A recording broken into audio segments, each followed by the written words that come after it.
नमस्कार दोस्तों, एक और नए वीडियो में आपका स्वागत है। मेरे दोस्तों, आज फिर से हम लोग एक बेहतरीन टॉपिक पढ़ेंगे और इस टॉपिक में हम लोग बहुत ही टॉपिक को क्लियर करेंगे। मेरे दोस्तों, हाई स्कूल के सभी स्टूडेंट के लिए बहुत ही इंपॉर्टेंट टॉपिक पढ़ना है, क्योंकि आज इस टॉपिक में हम लोगों को 6-6 नंबर के जो क्वेश्चन आते हैं वो भी पढ़ना है। क्यों मेरे दोस्तों, मैं अगर आपको बता दूं तो 6 नंबर वाले क्वेश्चन भी आज हम लोग खत्म करेंगे। ठीक है मेरे दोस्तों, चलिए टॉपिक को शुरू करते हैं मेरे भाइयों। यहाँ पर आपके सामने मेरे दोस्त क्या कि ग्राफीय विधि से यहाँ मैंने लिखा दो चरों वाले रैखिक समीकरण। ठीक है, और यहाँ पर आपको देखने को मिला ग्राफीय विधि। जी हाँ दोस्तों, यहाँ मैं आपके सामने एक क्वेश्चन रख दिया हूँ और इसी क्वेश्चन के तरीके से हम इसी क्वेश्चन को लेकर ही हम चीजों को समझेंगे। ठीक है मेरे भाई, लिखा क्या हुआ है कि रैखिक युगपत समीकरणों 2x माइनस वाई इक्वल 1 तथा x प्लस 2y इक्वल 13 को ग्राफ खींचकर हल कीजिए। इन रेखाओं तथा y अक्ष से बने त्रिभुज के शीर्षों के निर्देशांक भी ज्ञात कीजिए। मेरे दोस्तों, ये 2019 में आया है। मैं आपसे बार बार कहता हूं मेरे भाई कि मैं आपको वही क्वेश्चन पढ़ाऊंगा जो आपके एग्जाम में एक्सपेक्टेड हैं और जो आपके एग्जाम में आ चुके हैं मेरे भाई। वैसे क्वेश्चन ही आपको पढ़ना है, क्योंकि आपके पास समय बहुत कम है।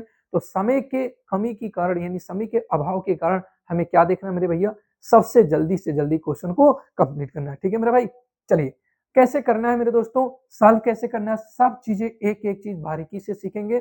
सबसे पहले हम लिखते हैं सॉल्यूशन यानी हल लिखेंगे मेरे भाई, और लिखते हैं समीकरण। क्या लिखते हैं मेरे दोस्त, समीकरण। समीकरण क्या मेरे भाई, ये है 2x माइनस वाई इक्वल 1। अगर हम कहें आपसे तो y को अकेला कर लो। ध्यान देना है मेरे भाई, सबसे बड़ी बात यहाँ पर ध्यान देना है कि या तो x का गुणांक अकेला हो या y का गुणांक अकेला, जो भी अकेला उसी को पकड़िएगा और इसको जब इधर लाएंगे तो y प्लस हो जाएगा और इस 1 को उधर करेंगे तो 2x प्लस, लेकिन 1 क्या हो जाएगा माइनस, तो 2x माइनस 1 हो जाएगा। ठीक है मेरे दोस्त, अब इसके लिए हम लोग एक क्या बनाएंगे, ग्राफ बनाने से पहले हमें टेबल की जरूरत पड़ेगी। तो टेबल कुछ इस तरह से हमने बना दिया। चलिए एक और ले लेते हैं, कम से कम 3 वैल्यू हो जाए तो और अच्छी बात है। ठीक है, कम से कम 3 वैल्यू लेकर चलें तो अच्छा है। यहाँ पर हम लिख देते हैं मेरे दोस्त x और यहाँ पर लिख देते हैं y। हमेशा x को ऊपर इसलिए क्योंकि पहले हमारे x ही आते हैं, अल्फाबेट में x आते हैं। अब ध्यान देने की बात है कि अगर मैं x का वैल्यू 0 रख दूं, मेरे दोस्त पहले ध्यान दीजिए, इसी इक्वेशन में x का वैल्यू अगर हम 0 रखेंगे तो 2 का गुणा 0 में करेंगे तो शून्य हो जाएगा, यानी 2 गुणे शून्य आप करेंगे तो शून्य शून्य हो जाएगा और माइनस 1, यानी y का वैल्यू ओनली क्या आएगा, माइनस 1। तो इस कंडीशन में माइनस 1, यानी हमने जब x बराबर शून्य रखा तो y का मान माइनस 1 मिला। अब जब हम x का मान कितना रख दें, 1 रख देंगे, x का मान हमने 1 रख दिया, तो x का मान जब 1 रखेंगे तो 2 गुणे 1 माइनस 1, 2 में से 2 करने 2 हो जाएगा और माइनस 1, 2 में से 1 जाएगा तो 1, तो उस कंडीशन में y का मान भी 1 हो जाएगा। जब x का मान हम 2 रखेंगे, x का मान क्या रखेंगे मेरे भाई, 2 रखेंगे, तो यहाँ पर 2 गुणे 2 करेंगे तो माइनस 1, 2 दूना 4 माइनस 1 और 4 में से 1 गया तो 3, तो यहाँ पर x का मान कितना हो गया, 3 हो गया। ठीक है मेरे भाई, चलिए अब इसके बाद आ जाते हैं दूसरे समीकरण। तथा समीकरण दूसरा ले लेते हैं, तथा समीकरण दूसरा वाला लेते हैं। क्या है भाई, दूसरा है x प्लस 2y इक्वल कितना, 30। अब आपका दिमाग यहाँ काम करना चाहिए कि अभी क्षण भर का समय हो रहा है जब मैंने आपको समझाया था कि यहाँ पर x का गुणांक क्या है, अकेला है, और y का गुणांक 2। तो x को अब की बार रोको और y को भेजो इधर, तो 13 माइनस 2y हो जाएगा। ठीक है, फिर टेबल आपको देखिए, ध्यान दीजिए, इसके नीचे ये चीजें आप लिखना शुरू करेंगे। ठीक है, क्योंकि जगह कम है इसी वजह से। चलिए पूरी की पूरी चीजें हम टेबल बना लें पहले, फिर आपको समझाते चलेंगे एक एक पॉइंट, बारीकी से समझिएगा। जब हम यहाँ पर क्या रखेंगे, यहाँ x रख दिया, यहाँ y रख दिया। अब आपको उल्टा करने से कोई दिक्कत नहीं है, यहाँ पर y का वैल्यू मैं क्या रखूं, 0 रख दूं। तो y का वैल्यू जब आप 0 रख देंगे तो छोटी सी नंबर ना बन के बड़ी सी नंबर मिलेगी। तो हम कहते हैं y का मान क्या रख दें, 2। अगर y का मान हम 2 1 रख दें, 1 रख देते हैं, तो 2 करने 2, 13 में से 2 जाएगा तो 11, फिर भी बड़ा नंबर मिल रहा है। एक और नंबर आप ट्राई करें, 2 ले लीजिए, 3 ले लीजिए। चलिए अगर हम 2 लेते हैं तो 2 दूना 4, 13 में से 4 जाएगा तो 9, चलो 2 से काम बन जाएगा। हम ये इसलिए कह रहे हैं भाई, इसलिए कह रहे हैं कि y का मान बड़ा लेने के लिए कि जब हम 13 में से कुछ घटाएंगे तो कम नंबर मिले, ताकि हमारा जो ग्राफ बने वो बहुत बड़ा सा ग्राफ ना बनने पाए, इसलिए ऐसा किया जा रहा है। नहीं तो आप 0 भी रख सकते हैं, 1 भी रख सकते हैं, 2 रख सकते हैं, 3 रख सकते हैं, यानी कंजुकेटिव नंबर रख सकते हैं, कोई भी कंजुकेटिव नंबर रख सकते हैं, कोई दिक्कत नहीं है। ठीक है, चलिए तो 2 दूना 4 हो जाएगा, 2 दूना 4, 13 में से 4 जाएगा तो भाई मेरे 9 बन जाएगा। फिर यहाँ पर रख देते हैं 3, 3 जब रखेंगे तो 3 दूना 6, 13 में से 6 चला जाएगा तो भैया 7 बच जाएगा। फिर आप यहाँ पर रख देंगे 4, 4 दूना 8, 13 में से 8 जाएगा तो कितना हमने आपसे कहा 4, 4 दूना 8, 13 में से 8 गया तो 5। ठीक, तो ये हमारा क्या हो गया, 2 टेबल बन के तैयार हो गया। अब इसी टेबल के जरिए हम ग्राफ बनाएंगे। इधर दिख रहा है, दिख नहीं रहा था तो इसीलिए इधर हमने ग्राफ बनाया।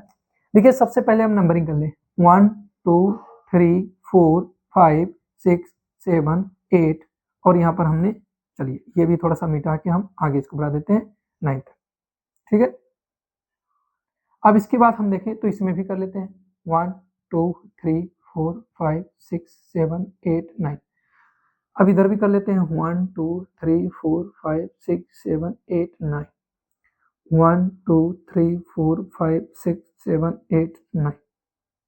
ध्यान दीजिए कि आपको ग्राफ पेपर मिलेगा, ग्राफ पेपर के जरिए आप बनाएंगे। अगर ग्राफ पेपर नहीं भी मिलता है तो आप स्केल के जरिए, जब वो स्केल में गैप नहीं होता 1 सेंटीमीटर का, तो उससे आप कर लेंगे तो भी आपका बहुत बढ़िया ग्राफ बनेगा। ठीक है मेरे भाई, चलिए किसी दिन मैं वो भी बताता हूँ आपको कॉपी में खींच के कैसे खींचा जाएगा। चलिए अब इसके बाद हमको देखना क्या मेरे भाई, देखिए पहले वाले का ग्राफ, पहले समीकरण का ग्राफ खींचते हैं। x का वैल्यू 0 है और y का वैल्यू -1 है, तो माइनस का मतलब इधर आएगा, तो ये क्या हो जाएगा 0, -1, एक हो गया। दूसरा 1, 1 यानी x का वैल्यू भी 1, y का वैल्यू भी 1, तो कुछ ये इस तरह से आएगा, ये यहाँ पर आएगा, तो यहाँ पर इसका वैल्यू मिल गया, इसको हम लिख देंगे क्या 1, 1 हो जाएगा। और 2, 3 यानी 2, 3 है, यानी x का वैल्यू 2 और y का वैल्यू 3, तो 1 2, देखिए प्लस प्लस में है, ध्यान दीजिएगा 1 2 और x का y का मान 1 2 3, ये कुछ यहाँ से आएगा और ये कुछ यहाँ से जाएगा। तो ये ध्यान दीजिएगा कि थोड़ा सा ग्राफ का मिस्टेक हो सकता है मेरे द्वारा। क्यों हो सकता है, क्योंकि मैं एग्जैक्ट इसकी लेंथ नहीं लिया हूँ। ठीक है, अगर एग्जैक्ट लेंथ लिया होता तो सब एकदम बढ़िया से आते। अब जब इसको आप बनाएंगे तो ये इनको जब मिलाएंगे आप, तो कुछ इस तरह से थोड़ा सा ये ग्राफ, ये डिस्टेंस जो है यहाँ होना चाहिए ताकि ये ग्राफ यहाँ बने। ठीक है, तो ये लाइन जब आप बनाएंगे तो ऐसे कुछ ये इस तरह से जाएगा। जब ये इस तरह से जाता है तो ये पहले वाले समीकरण का ये ग्राफ हो गया। पहले वाला समीकरण क्या था वो भी मैं लिख दे रहा हूँ, 2x minus y, 2x minus Y equal 1, ये इसका ग्राफ हुआ। अब दूसरे वाले इक्वेशन में आ जाते हैं। दूसरा वाला इक्वेशन आपका x का वैल्यू 9 है, तो 1 2 3 4 5 6 7 8 9 ये है x का वैल्यू, और y का वैल्यू 2 है, तो y का वैल्यू कुछ यहाँ आएगा और ये x का वैल्यू ऐसे कुछ जाएगा। तो यहाँ पर एक ग्राफ हो गया, एक वैल्यू हो गया। चलिए इसको हम मिटा देते हैं, और कितना हो जाएगा 9, 2 हो जाएगा। 7x का वैल्यू 7, 1 2 3 4 5 6 7, 7 ये हो गया और x का वैल्यू 3, तो ये कुछ इस तरह से आएगा और x का वैल्यू 3, तो ये यहाँ पर आएगा कहीं पर, तो ये हो जाएगा 7, 3 और ये 5, 4, x का वैल्यू 1 2 3 4 5, 5 हो जाएगा और x का y का वैल्यू 4, 1 2 3 4, तो कुछ यहाँ पर ये बनेगा। ठीक है मेरे भाई, तो अब इसको मैं थोड़ा सा मिटा देता हूँ, ये इसकी कोई ज़रूरत नहीं है बीच की। ये तो सिर्फ मैं इस तरह से, लेकिन जब आप क्या नाम है पेन से और कॉपी से में अपने, जब आप क्या करेंगे स्केल के जरिए जब बनाएंगे तो सही से बनेगा। स्केल के जरिए जब आप बनाएंगे तो अच्छे से बनेगा, डिस्टेंस एकदम फिक्स रहेगा, क्लियर रहेगा। तो ये कुछ इस तरह से जाता है। ठीक है, और ये आप ऐसे खींचते हुए जाएंगे, ये खींचते हुए जाएंगे, ऐसे यहाँ पर ये कट होता जाएगा। तो अब यहाँ पर जो कट होगा, तो देखिए हमारे प्रश्न में ये कहा था कि y अक्ष से बने त्रिभुज के शीर्षों के निर्देशांक, y अक्ष तो यही हुआ, यहाँ पर कोई बिंदु आएगा, एक ध्यान दीजिएगा, जो आप यहाँ पर अभी तो देखो 1 2 3 4 5 6 7 8 9 9 हो रहा है, लेकिन एग्जैक्ट 9 नहीं होगा, ध्यान दीजिएगा, ये 0,9 हो रहा है, ये मेरे द्वारा बनाए हुए, लेकिन एग्जैक्ट नहीं आएगा। जब आप इसको इस इक्वेशन के जरिए जब आप बनाएंगे ना, तो ये नंबरिंग जब आप करेंगे ना तो उस तरह से बनेगा। ये क्योंकि इनके बीच का जो डिस्टेंस है वो फिक्स नहीं किया हूं मैं, वो मेरे पेन से मैं रफली ऐसे किया हूं ना, तो ये कहीं पर ज्यादा कम, कहीं पर कम हो गया है, कहीं पर ज्यादा, कहीं पर कम, कहीं पर ज्यादा, तो उसी अनुसार से गैप ओवरलैप हो सकता है। सिर्फ मैं आपको एक प्रारूप बता रहा हूं, इस तरीके से आप कर सकते हैं। एक दूसरा डिस्टेंस यहाँ पर, ये दूसरा पॉइंट यहाँ पर हो जाएगा, और तीसरा पॉइंट आपको यहाँ पर ले लेना, बस यही आपका, यानी कि y अक्ष से बने त्रिभुज का जो त्रिभुज है, उस त्रिभुज का आपको क्या देखना है, शीर्षों के निर्देशांक देखना, बस इतना आपको ध्यान देना। एक चीज और मैं आपको बता दूं कि अगर देखा जाए तो यहाँ पर भी देखिए y अक्ष को यहाँ पर भी टच करा, तो यहाँ से भी त्रिभुज बनेगा, यहाँ से भी त्रिभुज बनेगा, ध्यान दीजिए यहाँ पर, तो इस निर्देशांक को भी आपको क्लियर करना है, इस निर्देशांक को भी क्लियर करना है। ठीक है मेरे भाई, अगर बनता है इस तरह से तो, नहीं बनता है, अगर इतना ही बनता है तो आप उतना ही कीजिएगा। ठीक है मेरे भाई, चलिए नेक्स्ट मेथड पे चलते हैं मेरे दोस्तों। तो दोस्तों बहुत बेहतरीन टॉपिक आपके सामने अब आया, वास्तव में बता रहे हैं कि इतना बेहतरीन टॉपिक आपके सामने कि विलोपन विधि, इलिमिनेशन मेथड सभी बच्चों की प्रॉब्लम है मेरे भाई। और ये इतना इजी मेथड है ना, वास्तव में बता रहे हैं, दो चर वाले रैखिक समीकरण को सॉल्व करने का बहुत ही आसान मेथड है और इस मेथड का यूज सबसे ज्यादा किया जाता है। तो इसलिए आप इसको बहुत ही इत्मीनान से समझिए, मैं आपको बहुत बेहतरीन तरीके से समझाऊंगा। एक एक पॉइंट, एक एक मेथड में एक एक पॉइंट को मैं आपके सामने रख दूंगा, आपको एक एक पॉइंट समझ में आ जाएगा। ठीक है मेरे भाई, देखिए अब इसमें मैं आपको एक समीकरण भी दिया, एक क्वेश्चन भी दिया हूं, x minus Y equal to एवं X plus Y equal to हल करें, और फिर 2015 और 2016 में आया हुआ क्वेश्चन है। दोस्तों ये क्वेश्चन आपका अगर मैं कहूं तो ये ओमार के लिए, OMR के लिए बहुत ही इंपॉर्टेंट क्वेश्चन है, ध्यान दीजिए। ये क्वेश्चन OMR के लिए बहुत इंपॉर्टेंट क्वेश्चन है और ये इलिमिनेशन मेथड, विलोपन विधि बहुत ही लोगों को डिफिकल्ट लगता है मेरे भाइयों, लेकिन मैं आपको बता रहा हूं ये इतना इजी मेथड से मैं आपको समझाऊंगा कि एक एक पॉइंट आपको समझ में आ जाएगा। लोगों को लगता है कि ये इतना हार्ड है, हाँ है, लेकिन जब आप कहीं अच्छे से देखे नहीं, पढ़ने को पाए नहीं, तो इसलिए। लेकिन आज के बाद ये चीजें आपको हार्ड नहीं लगेंगी, आपको तकलीफ नहीं देगा, आपको बहुत इजी लगेगा। ठीक है मेरे दोस्तों, चलिए इसके पीछे कुछ पॉइंटें हैं, उन पॉइंटों को थोड़ा हम समझ लें, उसके बाद ही मैं आपको बहुत बेहतरीन तरीके से क्वेश्चन कराऊंगा। ठीक है, विलोपन विधि में कुछ खास बातें हैं, वो ध्यान देना है। पहली बात तो यहां पर आपको समझना है कि इसमें x और y दो चर राशियां होंगी। बोलिए, दो चर राशियां होंगी, बिल्कुल सही है, रहेंगी। दूसरी सबसे बड़ी बात आपको ध्यान देनी है इसमें कि जब दो चर राशियां होंगी मेरे भाई, दो चर राशियां होंगी तो ध्यान देना है कि दो चर राशियों के गुणांक, गुणांक यानी x y के गुणांक समान है, समान है। साथ में, साथ में चिन्ह, चलिए यहां पर करते हैं, समान है। यदि समान है, यदि x या y के गुणांक समान है, यदि x या y के गुणांक समान है, गुणांक समान है, तथा चिन्ह, चिन्ह विपरीत है, विपरीत है, मतलब प्लस या माइनस का पेयर बनेगा, तब की बात कर रहा हूं। यदि x y के गुणांक समान है, यदि x या y के गुणांक समान है तथा चिन्ह विपरीत है, पहला पॉइंट यहां से बनना भाई, ये मैं लिखा हूं यदि x y के गुणांक समान है, यदि समान है साथ में चिन्ह विपरीत है, तो हम क्या करेंगे, तो हम इससे निष्कर्ष निकालते हैं, चिन्ह अगर विपरीत है तो समीकरणों को जोड़ने पर, समीकरणों को जोड़ने पर कहेंगे, समीकरणों को जोड़ने पर कहेंगे। ठीक है मेरे भाई, जोड़ने पर कहेंगे, ध्यान दीजिएगा। यहां से दूसरा पॉइंट निकलता है, यदि x y के गुणांक समान हो तथा चिन्ह क्या हो, समान हो, चिन्ह भी क्या हो, चिन्ह भी समान हो मेरे भैया, चिन्ह भी समान हो, तब क्या करेंगे, मतलब चाहे प्लस प्लस हो या माइनस माइनस हो। ध्यान दीजिएगा, अभी आपको बहुत अच्छे से और समझ में आएगा, पहले पॉइंट को समझिए। हमने कहा भैया कि यदि x y के गुणांक समान है लेकिन चिन्ह क्या है, लेकिन चिन्ह भी समान हो, तब क्या कह सकते हैं, तब कहेंगे समीकरणों को, समीकरणों को क्या कहेंगे भैया, समीकरणों को घटाने पर, क्या कहेंगे, घटाने पर, क्या कहेंगे, घटाने पर। और एक पॉइंट ध्यान देते हैं, x y गुणांक समान है, यदि x y के गुणांक समान है तथा चिन्ह विपरीत है, तो समीकरणों को जोड़ने पर यदि x y के गुणांक समान है तथा चिन्ह भी, तथा चिन्ह भी, तथा चिन्ह भी, यहां बीच में लिखना हो तो लिख दीजिए, नहीं तो मेरे वर्डों से आप समझ सकते हैं, तथा चिन्ह भी समान हो तो समीकरणों को घटाने पर कहेंगे। ठीक है मेरे भाई, अब आपके दिमाग में आना चाहिए कि एक्स वाई के गुणांक तो ऐसे कंडीशन आ जाते हैं समान नहीं होते हैं, तो भैया तीसरे पॉइंट पे उसको लिख लेते हैं ना, चलिए तीसरे पॉइंट पे लिख लेते हैं, तीसरे पॉइंट पे लिख लेते हैं, तीसरे पॉइंट में एक्स वाई के गुणांक, गुणांक समान, समान ना हो, समान ना हो। यदि एक्स वाई के गुणांक समान ना हो चाहे चिन्ह समान भी हो चाहे चिन्ह विपरीत भी हो, उससे कोई फर्क नहीं पड़ता। अब भैया दोनों समीकरणों में यक्स वाई के गुणांक, ना यक्स यक्स के गुणांक समान है ना वाई वाई के गुणांक समान है, लेकिन चिन्ह समान भी है या विपरीत भी हो, तो उसे हमें कोई फर्क नहीं पड़ता। लेकिन सबसे बड़ी पॉइंट है, तो सॉल्व कैसे किया जाएगा?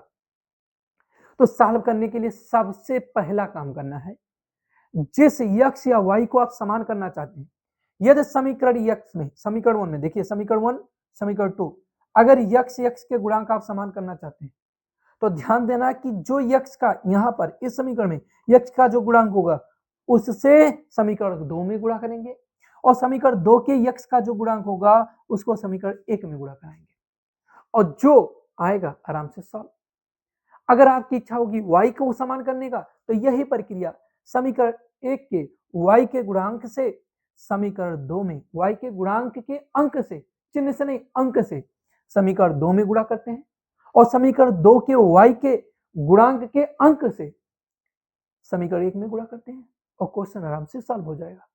फिर वही देखना है, सबसे पहला पॉइंट देखना है कि एक्स वाई, ध्यान देना है, एक्स वाई के गुणांक समान है, चिन्ह कैसे है, प्लस प्लस है तो भैया घटा देंगे, माइनस माइनस है तो घटा देंगे, प्लस माइनस है तो जोड़ लेंगे। अगर गुणांक, अगर यक्स वाई के गुणांक समान नहीं है तो भैया क्या करना है, यक्स को अगर बराबर करना है तो इसके यक्स वाले से इक्वेशन नंबर 2 में गुणा करना है, और जो इक्वेशन 2 का जो रहेगा वो इक्वेशन 1 में करना होगा एक्स वाले से। वाई वाले से करना है तो वाई वाले यानी फर्स्ट इक्वेशन के वाई वाले से समीकरण 2 के वाई सभी में गुणा करना होगा, और समीकरण 2 के वाई वाले वैल्यू से समीकरण 1 में गुणा करना है। ठीक है मेरे भाई, चलिए क्वेश्चन पे आते हैं, अच्छे से समझते हैं मेरे भाई।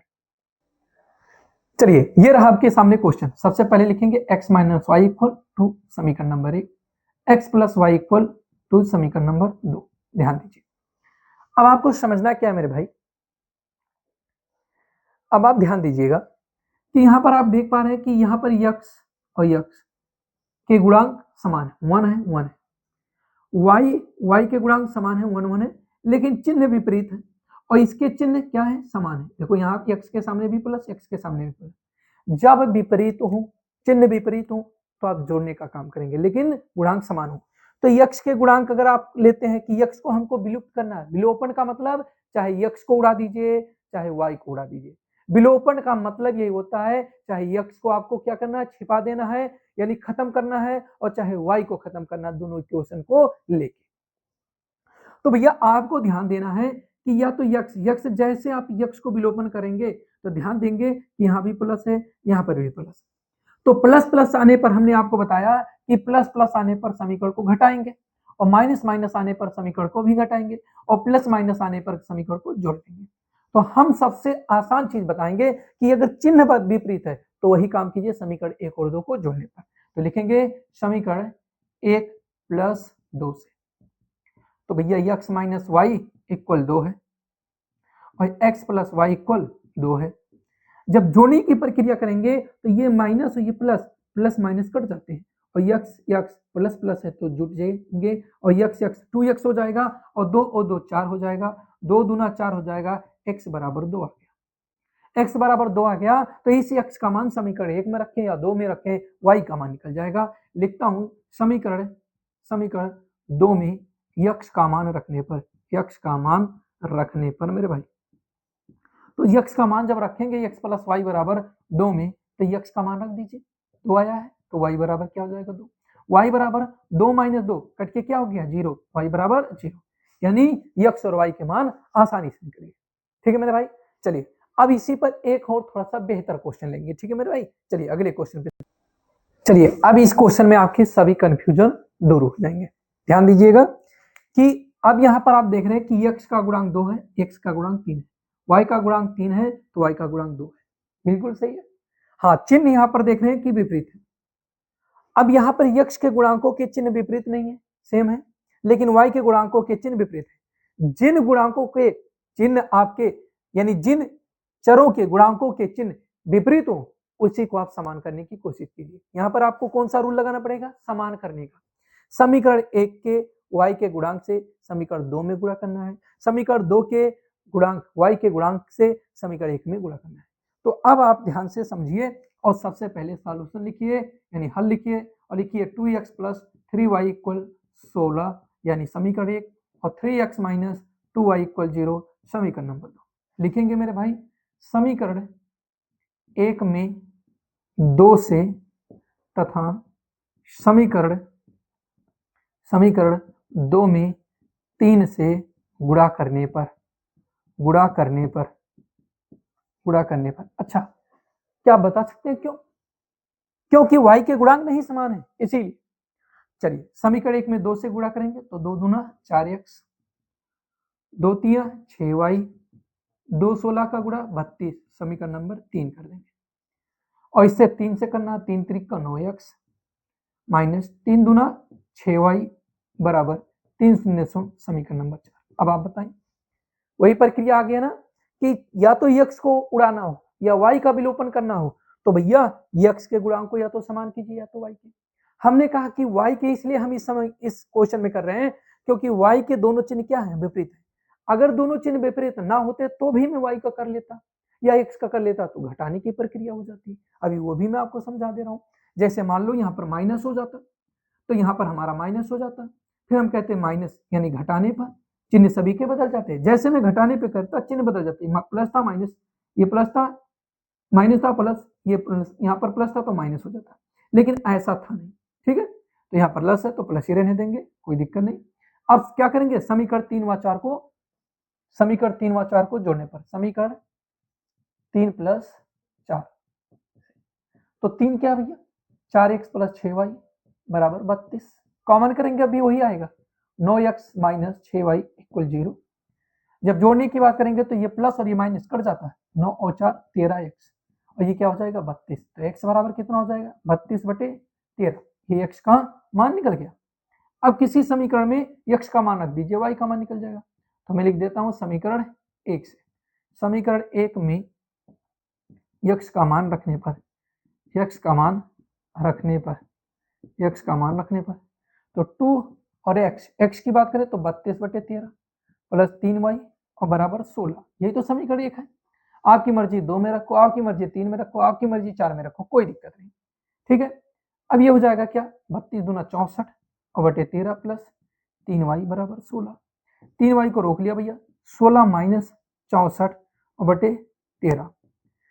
अब यहाँ पर आपको इसका गुणा करना है 13 छक 78 का 8 हो जाएगा 7 हो जाएगा 13 करने 13 और 7 20 हो जाएगा और माइनस 64 और बटे कितना 13। अब आप घटाएंगे 8 में से 4 जाएगा तो 4 ही बचेगा और ये 10 में से 6 जाएगा तो 4 बचेगा और ये 1 हो जाएगा और बटे कितना 13। ये किसका वैल्यू है 3y का, ये 3y का वैल्यू है। अब यहाँ पर करेंगे क्या काट देते हैं 3 से कट जाएगा 3 चौक के 12 2 बचेगा 3 8 24 तो y इक्वल कितना हो जाएगा 48/13 और ये आपका क्या हो गया आंसर। ठीक है मेरे भाई तो x का वैल्यू और y का वैल्यू दोनों फाइंड हो गया। इस तरह से आप क्वेश्चन को सॉल्व कर सकते हैं। ठीक है मेरे भाई चलिए अगले क्वेश्चन पे चलते हैं। चलिए दोस्तों ये तीसरा मेथड जो आपका है प्रतिस्थापन विधि यानी सब्स्टिट्यूशन मेथड, ये भी बहुत ही बेहतरीन है, बहुत ही शानदार है और इसको सीखने में भी आपको जरा सा भी परेशानी नहीं होगा। बहुत ही इत्मीनान से मैं आपको बताऊंगा, बहुत अच्छे से आपको समझ में भी आएगा। अब इसमें प्रतिस्थापन का मतलब क्या होता है यानी सब्स्टिट्यूशन वर्ड से ही पता चलता है कि किसी एक पार्ट को तोड़ के किसी दूसरे पार्ट में उसको क्या करना है ट्रांसफर करना है। यही बात होती है प्रतिस्थापन, मतलब एक स्थान से दूसरे स्थान पर उसको क्या करना है ट्रांसफर करना है। ये कैसे होता है ध्यान देने की जरूरत है। एक्स और वाई दो चर होते हैं और इक्वल का सिंबल लगा रहता है, यहां पर कोई कांस्टेंट टर्म होता है, अब या तो आप x को रोक लीजिए, y को इस कांस्टेंट के पास भगा दीजिए और या आप y को रोक लीजिए तो इस x को भगा दीजिए। ये ध्यान देना है कि इक्वल के इधर अगर प्लस है तो इधर आएगा तो माइनस हो जाएगा या माइनस है तो इधर आएगा तो प्लस हो जाएगा, या ऐसे उल्टा ही कर दीजिए माइनस है तो प्लस, प्लस है तो उधर जाएगा माइनस। अगर गुणा का सिंबल लगा हुआ है तो इधर आएगा डिवीजन का हो जाएगा और अगर डिवीजन लगा है तो दूसरे साइड में जाएगा तो मल्टीपल हो जाएगा। इस बात का विशेष ध्यान रखिए। ये आपका क्या कहलाता है पक्षांतर कहलाता है। और पक्षांतर में मिस्टेक आप ना करें, अगर आप पक्षांतर में मिस्टेक करेंगे तो कहीं ना कहीं आपके क्वेश्चन का आंसर जो आएगा गलत ही आएगा। ठीक है मेरे भाई, तो यानी x को रोकना है, y को कांस्टेंट के पास भेजना है, या y को रोकना है तो x को कांस्टेंट के पास भेजना है। आपके सामने बहुत ही बेहतरीन एग्जाम्पल भी लिया हूं, इसलिए ऐसा लिया हूं, ये बोर्ड एग्जाम में आया भी है, अगर मैं कहूं एनसीईआरटी का ही है। अगर मैं आपसे कहूं तो ये चीजें जो ये क्वेश्चन है ये बच्चों को डिफिकल्ट लगता है, क्यों? क्योंकि इसमें पॉइंट लगा है इसी वजह से, और इसको बहुत ही, अभी देखिए ये पॉइंट तो लगा है लेकिन ये चुटकियों में सॉल्व होगा, ध्यान दीजिएगा। चलिए अब इसको मैं आपके सामने सॉल्व करता हूं। ध्यान देना है कि जब आप समीकरण एक ऐसे लिखें, जब समीकरण एक आप ऐसे लिखें तो ध्यान देना है आपको कि इसमें पॉइंट एक स्थान, पॉइंट एक स्थान, पॉइंट एक स्थान, देखिए इधर से इकाई की तरफ से एक अंक के बाद दशमलव, एक अंक के बाद दशमलव, एक अंक के बाद दशमलव। जब ऐसे हो तो सभी में दशमलव इक्वल है तो आप दशमलव को हटा दीजिए और बिना दशमलव में लिख दीजिए 2x प्लस 3y इक्वल 13 और समीकरण नंबर इसको एक मान लीजिए। दूसरा इक्वेशन तो मैंने क्या नाम है मिटा दिया, 4 5 23, यानी 0.4x और 0.5y इक्वल 2.3 था। अब वही चीज इसमें भी करेंगे मेरे भाई, वही सेम टू सेम चीज इसमें भी करेंगे, एक अंक के बाद दशमलव, एक अंक के बाद दशमलव, एक अंक के बाद दशमलव, डायरेक्ट दशमलव को भूल जाइए, बिना दशमलव में लिख दीजिए, क्यों? क्योंकि इधर जैसा है उधर भी वैसा, इसी वजह से समीकरण नंबर 2 हो गया। अब आपको ध्यान देना, समीकरण 1 और 2 आपके बनके तैयार। अब अगर मान लेते पॉइंट में नहीं दिया होगा तो जो आपका इक्वेशन होगा वही डायरेक्ट आप समीकरण 1 और 2 मान लीजिएगा। अब समीकरण 1 आपको अच्छा लगे या 2 अच्छा लगे वहां उसको पकड़िए, तो मैंने लिख दिया समीकरण 1 से, समीकरण 1 से, समीकरण 1 क्या है 2x प्लस 3y इक्वल 13। हमने 2x को पकड़ लिया और लिखा 13 माइनस 3y। ध्यान दीजिए हमने कहा इस x को मैं रोकना चाह रहा हूं तो y को कांस्टेंट के बगल में ट्रांसफर करना है, प्लस है तो माइनस के साथ, क्लियर। अब x को अकेला करना है, x को अकेला अगर आपको करना है तो x और 2 के बीच में मल्टीपल का सिंबल होता है, तो ये मल्टीपल है तो दूसरे साइड का क्या हो जाएगा डिवाइड, तो दूसरा साइड में जो टर्म लिखा हुआ ये इतना है और डिवाइड करने के लिए आपको ने डिवाइड का सिंबल लगा दिया और ये 2 हो गया। अब इक्वेशन नंबर इसे हम थर्ड मान लेते हैं, क्लियर। यानी x का मान प्रॉपरली x का मान y के पदों में लिख उठा, यही x का मान y के पदों में लिखना ही प्रतिस्थापन कहलाता है मेरे भाई, x का मान y के पदों में लिखना ही प्रतिस्थापन कहलाता है, y का मान x के पदों में लिखना प्रतिस्थापन कहलाता है। यानी एक चर राशि का मान दूसरे चर राशि के पदों में लिखना ही आपका प्रतिस्थापन कहलाता है। ठीक है मेरे दोस्त, चलिए अब ध्यान देना, जो समीकरण 3 आप पाए हैं वो कैसे पाए, समीकरण 1 से, इसीलिए इसका वैल्यू 1 में न रख के इसका वैल्यू हमेशा 2 में रखा जाता है, और लड़के क्या करते हैं यही वैल्यू 1 में रखते हैं, जिससे मिस्टेक होता है, उनका क्वेश्चन आगे सॉल्व भी नहीं होता, फिर वो छोड़ देते हैं। ठीक है मेरे भाई, तो मैं लिखता क्या हूं कि x का मान या समीकरण 3 का मान, x का मान समीकरण 2 में रखने पर, समीकरण 2 में रखने पर, तो समीकरण 2 क्या है आपके सामने लिखा हुआ है, समीकरण 2 क्या है 4x plus 5y equal 23। 4x की वैल्यू कितनी है 13 माइनस 3y ब्रैकेट में लिखेंगे और डिवाइड बाई कितना है 2 और प्लस 5y इक्वल 23। अब ध्यान दीजिए ये डिवाइड है तो 2 2 जा 4 हो जाएगा। ठीक है मेरे भाई, अब इसका मल्टीपल करेंगे तो 2 का 13 में 26 हो जाएगा, माइनस 2 3 जा 6y इक्वल, अच्छा इक्वल नहीं 5 है, 5y इक्वल कितना हो जाएगा 23। अब यहाँ पर ध्यान दीजिए 6 में से 5 चला जाएगा तो y है इसीलिए घटा दिया, 6 में से 5y चला गया तो माइनस y और 26 इधर आएगा तो 23 माइनस 26 हो जाएगा, क्योंकि बराबर का सिंबल तोड़ के इधर आया तो माइनस हो जाएगा। अगर माइनस हो गया तो ये कितना हो जाएगा 3, कितना हो जाएगा 3, ये माइनस से माइनस कैंसिल तो y इक्वल कितना हो जाएगा 3, ये y का वैल्यू आ गया। अब हम लिखते हैं y का मान, लिखेंगे y का मान समीकरण 3 में रखने पर। अब समीकरण 3 क्या था भैया, समीकरण 3 था x इक्वल 13 माइनस 3y और by 2, 13 x equal 13 minus y का वैल्यू 3 बाई 2। अब यहां पर आप देखेंगे तो कितना है 13 माइनस 3 3 जा 9 और बाई 2, ये y का वैल्यू निकलता है, x का वैल्यू x का वैल्यू निकलते हुए चल रहा है, ये कितना हो जाएगा 9, 13 माइनस 9 तो 4 हो जाएगा और बाई 2, 2 2 जा 4, x इक्वल कितना हो गया 2, एक्स और वाई के वैल्यू निकल गए। यहाँ पर आपका वाई का वैल्यू निकला, एक्स का वैल्यू। आज सही हो या गलत हो इसका पहचान करना हो तो आप इसी एक्स और वाई के वैल्यू को किसी इक्वेशन में रख दीजिए।